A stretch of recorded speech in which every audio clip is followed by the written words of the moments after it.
କୁନି କୁନି ପିଲାମାନେ, ବହୁତ ଦିନ ହେଲାଣି ଗପ କହିନି। ଆଜି ଗୋଟେ ମଜା ଗପ କହିବି, ମନ ଦେଇକି ଶୁଣିବା। ଥରେ କ'ଣ ହେଇଛି ନା, ଗୋଟେ ଗାଁରେ ଗୋଟେ ଚାଷୀଟିଏ ଥିଲା। ଚାଷୀର ଦୁଇଟି ପୁଅ ଥିଲେ, ତ ତା ସ୍ତ୍ରୀ ମରିଯାଇଥିଲା। ଚାଷୀ ଏକୁଟିଆ ପିଲା ଦୁଇଟାକୁ ଖାଇବାକୁ ପିଇବାକୁ ଦେଇ ବଢ଼ଉଥିଲା, ତା ସହିତ ନିଜେ ଚାଷ କାମ ବି କରୁଥିଲା। ହେଲେ ଆସ୍ତେ ଆସ୍ତେ ପିଲା ଦୁଇଟି ବଡ଼ ହେଲେ ଚାଷୀକୁ ମଧ୍ୟ କାମରେ ସାହାଯ୍ୟ କଲେ। ବିଭିନ୍ନ ପ୍ରକାର ଚାଷ କାମରେ ସାହାଯ୍ୟ କରିବେ, ମିଶିକି ରୋଷେଇବାସ କରି ଖାଇବେ, ସବୁ ମିଶିକି ଚଳୁଥିଲେ। ହେଲେ ଦିନେ ସମୟ ଆସିଲା, 2 ଜଣ ଯାକ ପୁଅ ଯେତେବେଳେ ବଡ଼ ହେଇଗଲେ, ଚାଷୀ କ'ଣ କଲା, 2 ଜଣ ଯାକୁ ବାହାଘର ବି କରେଇଦେଲା। ବାହାଘର କରିଦେଲେ, 2 ବୋହୂ 2 ପୁଅ ଚାଷୀ ସବୁ ମିଶିକି ଘରେ ଶାନ୍ତିରେ ଥିଲେ। ହେଲେ କ'ଣ ହେଇଛି ନା, ଚାଷୀର ସାନ ପୁଅଟା ଟିକେ ବୋକା ଥିଲା, କିନ୍ତୁ ପରିଶ୍ରମ ସବୁ କରେ, କିନ୍ତୁ ଟିକେ ବୋକା। ଆଉ ବଡ଼ ଭାଇଟା ଟିକେ ଚାଲାକ। ହେଲେ ଚାଷୀ ବେଳେବେଳେ ଦେଖେ ଯେ ବଡ଼ ଭାଇଟା ସାନ ଭାଇକି ଠକି ଦେଉଛି। କେଉଁ ଗୋଟେ ଭାରି ପରିଶ୍ରମ କାମ ଥିବ କହିଲେ, ବଡ଼ ଭାଇଟା ସାନ ଭାଇକି ପଠେଇ ଦେଉଛି ସେଠିକି କାମ କରିବାକୁ, ନିଜେ ଅଲଗା ଆଡ଼େ ପଳାଉଛି। ଚାଷୀ ଜାଣିଲେ ହେଲେ ଆଉ କ'ଣ ବା କରିପାରିବ। ତା ମନରେ ଭାରି ଚିନ୍ତା ଥାଏ ଯେ କ'ଣ କରିବା, ମୁଁ ତ ବୁଢ଼ା ହେଲିଣି, ଆଗକୁ କେମିତି ଚାଲିବ। ଏମିତି ହେଇ ଚାଲିଛି। ଦିନେ ମନ ଦୁଃଖରେ ସେ ବସିଛି, ସାନ ବୋହୂ ଦେଖା ହେଲା। କହିଲା, ବାପା କ'ଣ ହେଲା, କାହିଁ ମନ ଦୁଃଖରେ ତମେ ବସିଛ? କହିଲେ, ଚାଷୀ ସାନ ବୋହୂକୁ ସବୁ କଥା କହିଲା। କ'ଣ କରିବା, ତୁ ଏମିତି କଥା, ବଡ଼ ପୁଅ ତ ସବୁବେଳେ ଟିକେ ଠକୁଛି, ମୁଁ ମଲା ପରେ କାଳେ କ'ଣ ଅସୁବିଧା କରିବ, ତୁ ଟିକେ ସତର୍କ ହେଇକି ଚଳିବୁ। ସାନ ବୋହୂ କହିଲା, ହଉ ବାପା, କାହିଁ ତମେ ବ୍ୟସ୍ତ ହେଉଛ, ଯଦି ସେମିତି କିଛି ଅସୁବିଧା କରିବେ ଭାଇ, ତାହେଲେ ଆମେ ତା କଥା ବୁଝିବା। ଏମିତି କହି ରହିଛି।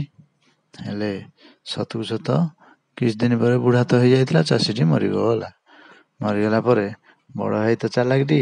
ବଡ଼ ଭାଇ କହିଲା ସାନ ଭାଇକି ଯେ, ଆଉ ବାପା ତ ଚାଲିଗଲେ, ଆମେ ବର୍ତ୍ତମାନ ଭାଗ ହେଇଯିବା, 2 ଭାଗ ହେଇଯିବା, ଯାହା ସମ୍ପତ୍ତି ଅଛି ସବୁ 2 ଭାଗ କରି ନେବା, ଯିଏ ଯାହାର ଚଳିବା। ସାନ ଭାଇ ବା କ'ଣ ବୁଝୁଛି। ସାନ ଭାଇ କହିଲା, ହଉ ଠିକ୍ ଅଛି, ତମେ ଯେମିତି କହୁଛ କହ। କହିଲେ କ'ଣ ହେଇଛି ନା, ସବୁ ବୋଲି କହିଲେ ସମ୍ପତ୍ତି ମାନେ କ'ଣ, ଖାଲି ଜମି ଟିକେ ତ ତାଙ୍କର ଥିଲା, ଆଉ ଘର 2ଟି ଥିଲା। ଆଉ ସିଏ ଭାଇ କହିଲା, ଆଉ କ'ଣ ବାହାର ଲୋକଙ୍କୁ କାହିଁକି ମଧ୍ୟସ୍ଥି ଡାକିବା, ଆମେ ଆମର ଭାଗ ବାଣ୍ଟିଦେବା। ନା ଠିକ୍ ଅଛି। କ'ଣ ହେଲା ନା, ଜମି ତକ 2 ଭାଗ କରିଦେଲେ, ବାକି ଘରରେ ତୁ ଗୋଟେ ଘର ମୁଁ ଗୋଟେ ଘର, ଏମିତି 2 ଭାଗ କରିଦେଲେ। ବାକି ଭାଗ ନ ହେଇପାରିକି ରହିଲା ମାନେ କେବଳ ଗୋଟିକିଆ ଜିନିଷ, ଗୋଟିଏ ଗାଈ ଥିଲା। ଗୋଟିଏ ଗାଈ କେମିତି ଭାଗ କରିବେ? ସେମିତି ଗୋଟିଏ କମ୍ବଳ ଥିଲା, କମ୍ବଳଟାକୁ କେମିତି ଭାଗ କରିବେ? ଆଉ ଗୋଟିଏ ନଡ଼ିଆ ଗଛ ଥିଲା ଆଗପଟେ, ସେ ନଡ଼ିଆ ଗଛଟାକୁ କେମିତି ଭାଗ କରିବେ?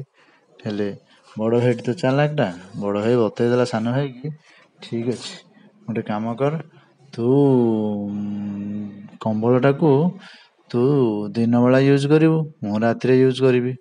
ଆଉ ଗାଈଟା ତ ଗୋଟେ ଗାଈ, ଆଉ କ'ଣ ତାକୁ ଭାଗ କରିବା କି? ଗୋଟେ କାମ କର, ଗାଈର ଆଗ ପଟଟା ତୋର, ପଛ ପଟଟା ମୋର।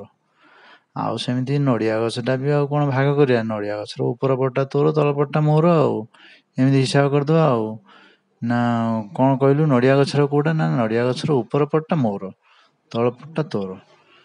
ସାନ ଭାଇ କିଛି ବୁଝିପାରିବନି, ବଡ଼ ଭାଇ କ'ଣ ଏମିତି ଭାଗ କରୁଛି। କହିବା, ହଉ ଠିକ୍ ଅଛି, ଭାଗ କରିଦେଲେ। କିଛି ଦିନ ଗଲେ ସାନ ଭାଇର ଯେହେତୁ ଗାଈର ଆଗପଟଟି ସାନର, ତେଣୁ ସାନ ଭାଇ ତାର କୁଣ୍ଡା ତୋରାଣି ପେଜ ସବୁ ଆଣି ଗାଈ ଖାଇବାକୁ ଦିଏ। ସନ୍ଧ୍ୟା ହେଇଗଲେ ବଡ଼ ଭାଇ ତାର ପଛପଟୁ ଗାଈର କ୍ଷୀର ଦୁହିଁକି କ୍ଷୀର ସବୁ ନେଇକି ପିଇଦିଏ, ବା ନିଜ ଘରେ ଖର୍ଚ୍ଚ କରେ। ସାନ ଭାଇ ଟିକେ ବି ମିଳେନି। କମ୍ବଳଟାକୁ ସେମିତି ସାନ ଭାଇ ତାର ସଫାସଫି କରିକି ଖରାରେ ଶୁଖେଇକି ଚିକଣ କରି ରଖିଥାଏ। ସନ୍ଧ୍ୟା ହେଇଗଲେ ବଡ଼ ଭାଇ ନେଇ ଘୋଡ଼େଇବେ, କ'ଣ ନା ରାତିରେ ତାର। ନଡ଼ିଆ ଗଛ ସେମିତି ବିଭିନ୍ନ ପ୍ରକାର ଖତ, ସାର, ପିଡ଼ିଆ ସବୁ ଦବ ସାନ ଭାଇ ଗଛ ମୂଳେ, କିନ୍ତୁ ବଡ଼ ଭାଇ ତାର ସବୁ ତକ ନଡ଼ିଆ ତୋଳିକି ନେବ। ସାନ ବୋହୂ ଏକଥା ଦେଖିଲା, ସାନ ଭାଇକି କହିଲା, ତମେ ଏମିତି କ'ଣ କରୁଛ? ଏମିତି ହେଲେ ତ ଆମେ ନଷ୍ଟରେ ପଡ଼ୁଛେ। ସାନ ଭାଇ ତ ସରଳିଆଟେ। ସାନ ଭାଇ କହିଲା, ହଁ, ଏମିତି କ'ଣ କହୁଛୁ, ଆମେ ଭାଗ ବାଣ୍ଟିଛୁ ପରା, ହିସାବ ଯାହା ଛିଡ଼ିଛି ନା। ଆଉ ବଡ଼ ଭାଇ ନାଁରେ ଏମିତି କହିଲେ ହେବନି। ତୁ କହିଲେ, ସିଏ କହିଲା, ହଉ ଠିକ୍ ଅଛି। ସାନ ବୋହୂ କହିଲା, ହଉ ଠିକ୍ ଅଛି, ଭାଗ ସିନା ସମାନ କରିଛ, ଆଉ ହଉ ଠିକ୍ ଅଛି, ଥରେ ଦେଖିବା। ଆଉ କହିଲେ, କ'ଣ ହେଇଛି ନା, ତାପରେ କିଛି ଦିନ ପରେ ଦିନେ ବଡ଼ ଭାଇ ଯେତେବେଳେ ଖୁବ୍ ଶୀତ ପଡ଼ିଲା, କମ୍ବଳଟାକୁ ରାତିକି ଖୋଜିଲା, କମ୍ବଳ କୁଆଡ଼େ ଗଲା। ଦେଖିଲା ବେଳକୁ ସାନ ବୋହୂ କ'ଣ କରିଛି ନା, କମ୍ବଳଟାକୁ ପାଣିରେ ବତୁରେଇ ଦେଇଛି। ସିଏ ଦେଖିକି ବଡ଼ ଭାଇ କହିଲା, ହେ, ରାତିରେ ମୋ ପାଳି, ତମେ କାହିଁକି ବତୁରେଇଛ? ସିଏ ବୋହୂ ପିଲାଟି ଚାଲାକ। ବୋହୂ ପିଲା କହିଲା, ହଁ ତମ ପାଳି ରାତିରେ ତମେ ନଉନା, ତମେ ଯାହା କରୁଛ କରୁନ, ମୋ ପାଳି ଦିନ ବେଳା ଥିଲା, ଦିନ ବେଳା ମୁଁ ବତୁରେଇଥିଲି ନା, ମୁଁ କଣ ଏବେ ବତୁରେଇଛି? ଦିନ ବେଳା ମୁଁ ବତୁରେଇଛି। ବଡ଼ ଭାଇ କହିଲା, ଆରେ ସାନ ବୋହୂଟା ତ ଚାଲାକଟା, ଆଉ କିଛି କହିଲାନି, ଚୁପଚାପ ପଳେଇଲା। ତା ପରଦିନ ଯେମିତି ଉପରଓଳି ପୁଣି ଯାଇଛି କ୍ଷୀର ଦୁହିଁବା ପାଇଁ ଗାଈଠୁ, ସାନ ବୋହୂ କଣ କଲା, ଗୋଟେ ଠେଙ୍ଗାଟେ ଧରିକି ଗଲା, ଯାଇକି ଗାଈର ମୁହଁ ପାଖକୁ ବାଡ଼େଇଲା ଭଳିଆ ଠୁକୁ ଠୁକୁ ଠୁକୁ ଠୁକୁ ତା ମୁହଁଟାକୁ ଗାଈକି ବାଡ଼େଇଲା, ଟିକେ ଟିକେ ଧୀରେ, ଜୋରରେ ନାହିଁ, ଧୀରେ ଧୀରେ ବାଡ଼େଇଲା। ବାଡ଼େଇଲା, ଗାଈ କଣ କଲା, ମୁଣ୍ଡ ହଲେଇଲା, ଏପଟ ସେପଟ ଖାଲି ହେଲା। ବଡ଼ ଭାଇ କ୍ଷୀର ଦୁହିଁ ପାରିଲାନି, କାରଣ ଗାଈଟା ସ୍ଥିର ହେଇକି ରହୁନି। ବଡ଼ ଭାଇ ପାଟିକଲା, କଣ କରୁଛ ଦେଖୁନ ମୁଁ କ୍ଷୀର ଦୁହୁଁଛି, କାହିଁକି ତମେ ବାଡ଼ିଟାରେ ତାକୁ ବାଡ଼ାବାଡ଼ି କରୁଛ? ସାନ ବୋହୂ କହିଲା, ହଁ ଭାଇନା, ଆଉ କାହିଁକି ଆପଣ ଡାକୁଛନ୍ତି? ଆମ ପଟେ, ମୋ ପଟେ ସାନ ଭାଇ ପଟେ ପଡ଼ିଛି ଆଗ ପଟଟା, ଆଗ ପଟଟାକୁ ମୁଁ ବାଡ଼େଇଲି କି ଯାହା କଲି, ଆଉ ତାକୁ ଖାଇବାକୁ କୁଣ୍ଡା ପିଆଜ ଦଉଛି ଆଗ ପଟଟାକୁ ବାଡ଼େଇବିନି? ମୋର ବାଡ଼େଇଲି, ତମର ଆଉ କଣ ଅସୁବିଧା ଅଛି? ବଡ଼ ଭାଇ ଜାଣିଲା ଇଏ ଚାଲାକ ହେଇଗଲାଣି, କଣ କରିବା? କହିଲା, ହଉ ଠିକ ଅଛି, ଛାଡ଼, ଦେଖିବା ତୋ କଥା କହିକି କ୍ଷୀର ଯାହା ମିଳିଲା ସେତିକି ନେଇକି ପଳେଇଲା, କ୍ଷୀର ଦୁହିଁଲାନି।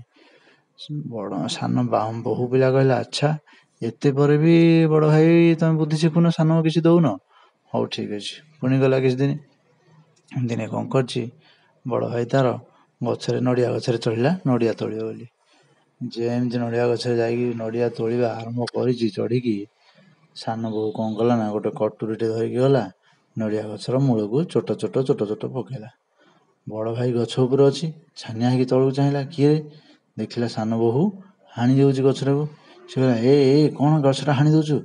ନା, ହଁ ବଡ଼ ଭାଇନା, ଏଇ ଗଛର ମୂଳ ତ ଆମ ପଟେ ପଡ଼ିଛି, ସାନ ପଟେ, ଆଉ ଅଗ ସିନା ତମ ଆଡ଼େ ଅଛି, ଏ ମୂଳଟାକୁ ଆମେ ଖତ ସାର ଯେତେ ଯାହା ଦେଲେ ତ ଆମକୁ ସେ କିଛି ଦଉନି, ତେଣୁ ମୁଁ ହାଣି ଦେଉଛି, ଆଉ ମୋ ମୂଳକୁ ମୁଁ ହାଣିଲି, ଆଉ ତମର କଣ ଅସୁବିଧା ଅଛି?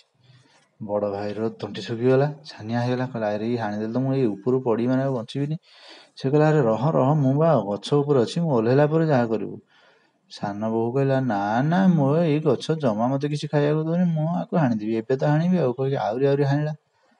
ବଡ଼ ଭାଇ ବିଚାରା କଣ କରିବ, ଛାନିଆ ହେଇଗଲା, ଆରେ ରହ, ମୁଁ ଯାହା ତୋଳୁଛି, ଯେତିକି ନଡ଼ିଆ ବି ତୋଳିବି, ଅଧା ତୋତେ ଆଜିଠୁ ଦେବି, ତୁ ଆଉ ହାଣେନି ଏବେ, କହିଲେ। ସେ କହିଲା, ଆଚ୍ଛା, ଏଇଟାକୁ ତୋଳିବି ବୋଲେ ଅଧା ତ, ହଉ ଠିକ ଅଛି, ତାହେଲେ ଚୁପଚାପ ରହିଲା। ପୁଣି ସିଏ ଯେତିକି ସବୁ ନଡ଼ିଆ ତୋଳିଥିଲା, ଓହ୍ଲେଇଲା ପରେ ଅଧା ନଡ଼ିଆ ସାନ ବୋହୂକୁ ଦେଲା। ସାନ ବୋହୂ ଖୁସିରେ ଘରକୁ ଆଣିଲା। ତା ବାସ ଦିନ ପୁଣି ଯେମିତି କ୍ଷୀର ଦୁହିଁବାକୁ ଗଲା, ସିଏ କଣ କଲା, ପୁଣି ବାଡ଼ି ଖଣ୍ଡେ ଧରିକି ଠିଆ ହେଲା। ଠିଆ ହେଲେ ବଡ଼ ଭାଇ ଜାଣିଦେଲା ଯେ ନା, ସାନକୁ ଆଉ ପାରି ହବନି, ଏ ଚାଲାକ ହେଇଗଲାଣି। ସେଠୁ ବଡ଼ ଭାଇ ନିଜ ତରଫରୁ କହିଦେଲା, କହିଲା, ଶୁଣୁ, ତୁ ଗାଈକି ବାଡ଼ାବାଡ଼ି କରନି, ମୁଁ ଯେତିକି କ୍ଷୀର ଦୁହିଁବି ତାର ଅଧା କ୍ଷୀର ତୁ ନବୁ ଆଉ। ସାନ ବୋହୂ ଖୁସି, କହିଲା, ହଉ ଠିକ ଅଛି, ଆସ। ଯାଉଛି, ବଡ଼ ଭାଇ ପଛେ ଚିନ୍ତା କଲା, ଆରେ ଇଏ ତ ଯାଇକି କମ୍ବଳଟାକୁ ପୁଣି ଆଜି ରାତିରେ ପଳେଇଦବ। ବଡ଼ ଭାଇ ସେଠୁ ଚିଲେଇ କହିଲା, ହଉ ବୋହୂ ମା, ଶୁଣୁ, ଯାହା ହେଲା କମ୍ବଳଟାକୁ ଆଜି ବତୁରେଇବୁନି, ଆଜିଠୁ ଗୋଟେ ରାତିରେ ତୁ ଘୋଡ଼େଇ ହେଲେ ଗୋଟେ ରାତିରେ ମୁଁ ଘୋଡ଼େଇବି, ଏଇଭଳିଆ ଚଲେଇବା, ସାନକୁ କହିଦେବୁ। ସାନ ବୋହୂ କହିଲା, ହଉ ଠିକ ଅଛି। ଯାଇକି ସାନ ଭାଇକି ସବୁ କଥା କହିଲା। ସାନ ଭାଇ କହିଲା, ଯାହା ହଉ, ମୋ ସ୍ତ୍ରୀଟି ତ ଚାଲାକ ଅଛି, ଆଉ ତା ଯୋଗୁଁ ମତେ ଆଜି ଏତିକି ମିଳିଲା। ସେଠୁ ପୁଣି ଦୁହେଁ ମିଶି ଖୁସିରେ ରହିଲେ। ବୁଝିଲ ତ ପିଲାମାନେ? ତାହେଲେ ଆଜି ପାଇଁ ଏତିକି, ବାଏ।